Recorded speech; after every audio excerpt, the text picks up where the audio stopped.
Praise the Lord. I greet you very good morning in the precious name of our Lord and Savior Jesus Christ. మన ప్రభువును రక్షకుడైన యేసుక్రీస్తు నామంలో మీ అందరికీ శుభాలు తెలియచేస్తున్నాను. ఎలా ఉన్నారు? మీరంతా బాగున్నారా? ఈరోజు దేవుని వాగ్దానం ధ్యానం చేద్దాం. దేనిని గూర్చియు చింతింపకుడి గాని మీ విన్నపములు దేవునికి తెలియచేయుడి. హల్లెలూయా.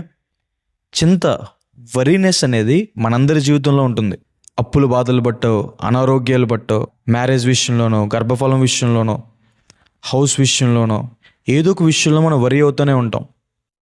వరి అవ్వడం ద్వారా మనం ఏమీ చేయలేమని క్రీస్తు ప్రభువారు అంటారు, చింతించి మీరు మూరుడు కూడా ఎత్తి ఎదగలేరని. చింతించి మీ తెల్ల వెంట్రుకల్ని మీరు నలుపు చేసుకోలేరు. మనం చింతించడం ద్వారా ఇంకా మనం చేయాల్సిన పనులు సరిగ్గా చేయలేం. చింతించడం ద్వారా ఆరోగ్య సమస్యలు కూడా వస్తాయి. ఈ చింతను జయించాలంటే ఏం చేయాలి? ప్రార్థన చేయాలి. ఆయన మీకోసం చింతిస్తున్నాడు కాబట్టి మీ చింత యావత్తు ఆయన మీద వేయండి అని రాయబడింది. క్రీస్తు ప్రభువారు శిలువ మీద వేలాడినప్పుడు కూడా ఆయన మన కోసమే ఆలోచించారు. ఆయన మన కోసం ఆలోచిస్తున్నాడు కాబట్టి మన చింత, మన వరీనెస్ అంతా ఆయన భరించడానికి సిద్ధంగా ఉన్నాడు కాబట్టి ప్రార్థనాపూర్వకంగా ఆయనకి తెలియచేయాలని. మీకు చింతించే సమయం ఉందంటే ప్రార్థన చేసే సమయం ఉందని. చింత, భారం అనేది అయితే మన భుజాల మీద ఉండాలి, లేదా దేవుని భుజాల మీద ఉండాలి.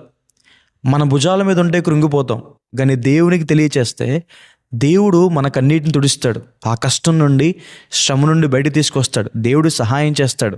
రెండోదిగా మనకి దేవుని మీద నమ్మకం, విశ్వాసం ఉండాలి.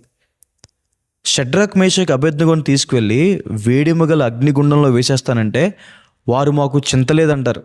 ఎందుకంటే వారు దేవుని మీద నమ్మకం ఉంచుకున్నారు కాబట్టి. వారు దేవుని నమ్మారు కాబట్టే దేవుడు వారిని విడిచిపెట్టలేదు. ఆ భయంకరమైన అగ్నిగుండం వారికి ఏ హాని చేయకుండా దేవుడు వారిని కాపాడారు. దేవుని శక్తి మీద, అడుగు వాటికంటే, ఊహించిన వాటికంటే అత్యధికంగా చేయగల దేవుని శక్తి మీద, దేవుని మహా అధికారం మీద విశ్వాసం ఉంచండి. ఆయన ఆశ్రయించిన వారి జీవితంలో దేవుడు ఖచ్చితంగా మేలు చేస్తారని. మూడవదిగా ఆయన రాజ్యాన్ని, ఆయన నీతిని మొదట వెతకాలి. ఏం తిందామా, ఏం త్రాగుదామా, ఏం ధరించుకుందామా, ఈ విషయం కోసం కాకుండా దేవునిలో బలపడాలి, దేవునికి దగ్గరగా ఉండాలి.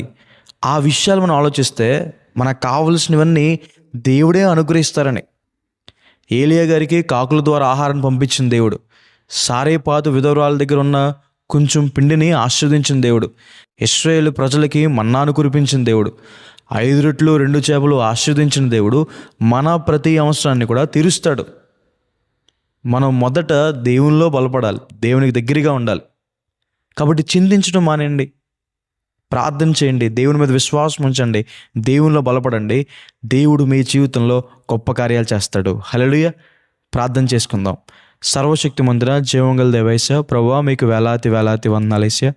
ఈరోజు ఈ వాగ్దానం ద్వారా మాతో మాట్లాడినందుకు దేవా, ప్రభువా మీకు వందనాలు. ప్రియులు ఎంతమంది అయితే ఈ వాగ్దానం వీక్షిస్తున్నారో, విశ్వాసం ఉంచుతున్నారో వారి జీవితంలో మేలు చేయండి. వారు వెళ్తున్న చింతల నుండి, డిప్రెషన్ నుండి, వరీనెస్ నుండి బయటికి తీసుకురండి. ప్రభావ వారి జీవితంలో గొప్ప కార్యాలు చేయండి. మాకేం కావాలో మీకు తెలుసు, మా అవసరాలు మీకు తెలుసు, కానీ మేము ప్రార్థన చేసినప్పుడు అది మీరు మాకు ఇవ్వడానికి సిద్ధంగా ఉన్నారు. మా భారాలు భరించడానికి సిద్ధంగా ఉన్నారు. మాకు అన్నీ అనుగ్రహించడానికి సిద్ధంగా ఉన్నారు. ప్రభావ మా చింతలంతా కొట్టివేసి మాకు సంతోషాన్ని, ఆనందాన్ని ధరింపచేసే దేవుడివి. మీ కృతజ్ఞతాస్తులు తెలియజేస్తున్నామయ్యా. ప్రభావ వాగ్దానం వీక్షించే వారి జీవితంలో ఏ చింతలైతే ఉన్న వాటిని కొట్టివేసేయండి. సంతోషం, సమాధానం, విశ్రాంతిని వారికి దయచేయండి. దీవెనలు కుమ్మరించమని యేసు నామమున వేడుకుంటున్నాను తండ్రి. Amen. God bless you. God bless India.